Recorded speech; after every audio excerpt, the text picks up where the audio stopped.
అంచనాలతో సహా ఎంత దోపిడీ జరిగిందనేది అధికారులు తయారు చేసి ఇచ్చారు అంటున్నా. రైట్. ఇప్పుడు కల్వకుంట్ల కవిత 10 ఏళ్ల అవినీతి అక్రమాలు దాచుకున్నారు అని చెప్తున్నది. 10 ఏళ్ళు ఇవన్నీ దాచుకున్న తర్వాత ఇవాళ అసెంబ్లీలో ఆమె కన్నీళ్లు పెడుతూ మాట్లాడినటువంటి అంశం చూస్తూ ఉంటే మీకు ఏమనిపిస్తుంది? అవును, ఆమె కూడా అంటుంది కదా, మా వాళ్ళు దోచుకున్నది వాస్తవమే, మా కేసీఆర్ మా తండ్రి దోచుకున్నది వాస్తవమే, కేటీఆర్ దోచుకున్నది వాస్తవమే, హరీష్ రావు కూడా దోచుకున్నది వాస్తవమే, 10 ఏళ్ళు దోచుకున్నారని స్పష్టంగా కవితని చెప్తుంది కదా. ఇంత ఆలస్యంగా ఆమె రియాక్ట్ అవ్వడం వెనక కారణం ఏమైండొచ్చు? మీరు అంటున్నా కదా, పంపకాల కాడ వచ్చింది వాళ్ళకు.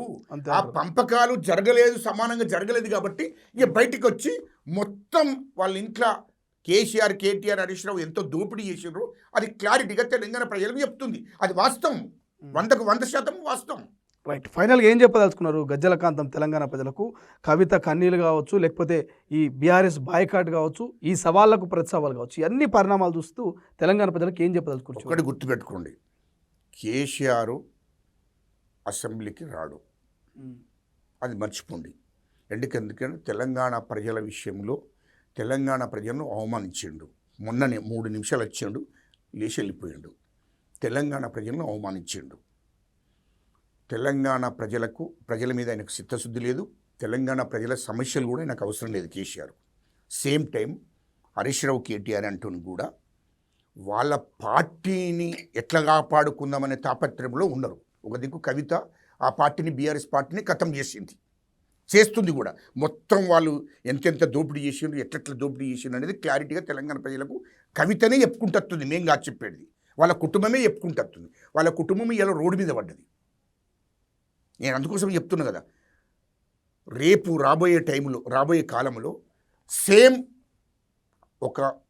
ఒకనాడు టీడీపీ అధికారంలో ఉన్నది, ఇవాళ టీడీపీ తెలుగుదేశం పార్టీ ఇవాళ తెలంగాణలో అడ్రస్ లేకుండా పోయింది. సేమ్ బీఆర్ఎస్ కూడా అడ్రస్ లేకుండా పోతుంది, భూస్థాపితం అయిపోయిందిగా. బీఆర్ఎస్ పార్టీ గురించి మాట్లాడుకునేటువంటి పరిస్థితి కూడా మళ్ళీ రాదు. 2029లో అసలు బీఆర్ఎస్ పార్టీ గురించి మర్చిపోయే పరిస్థితి వచ్చింది. ఇది 100%. రెండవది, ఒకటి అసెంబ్లీకి రాకుండా బీఆర్ఎస్ భవన్లో ప్రెస్ మీట్లు పెట్టుకుని వాడిని తబలవాడు కొట్టుకుంటాడబ్బా, ప్రజలు నమ్మడానికి సిద్ధంగా లేరు. వాడు మొత్తం ఇయ్యలో మా ముఖ్యమంత్రి గారికి, మా మంత్రులకు జాబు చెప్పవలసి వస్తుందని తెలంగాణ ప్రజలు మొత్తం అసెంబ్లీలో ఏం జరుగుతుందో చూస్తున్నారు కాబట్టి మేము చేసిన దోపిడీ అంతా తెలంగాణ ప్రజలకు తెలుస్తుందని చెప్పి ఆ భయానికే కేటీఆర్, హరీష్ రావు కూడా అసెంబ్లీ బైకడి చేసి వెళ్ళిపోయినారు. కేసీఆర్ కూడా 3 నిమిషాలు ఎందుకున్నాడంటే మొత్తం మా చరిత్ర ఈ ప్రాజెక్టులలో దోసుకున్నది, రాష్ట్రంలో అనేక శాఖలలో అనేక స్కీములు పెట్టి మేము స్కాములు చేశాము, మొత్తం దోసుకున్నాము. ఆ దోసుకున్న విషయం అంతా ముఖ్యమంత్రి రేవంత్ రెడ్డి గారు తెలంగాణ ప్రజలకు చెప్తాడు కాబట్టి వాళ్ళ దగ్గర జవాబు లేదు అని కేసీఆర్ మొదలే ఆలోచించుకొని భయపడి వెళ్ళిపోయాడు. తర్వాత హరీష్ రావు, కేటీఆర్ కూడా ఇవన్నిటికీ అసెంబ్లీలో చర్చ జరిగితే తెలంగాణ ప్రజలందరూ కూడా చూస్తుంటారు, దేశ ప్రజలందరూ కూడా చూస్తుంటారు. ఇది మొత్తం మా బట్టబయలవుతుంది, మొత్తం మేము దోసుకున్న దోపిడీ అంతా బయటికి వస్తుంది అని భయానికే బైకడి చేసి వెళ్ళిపోయారు.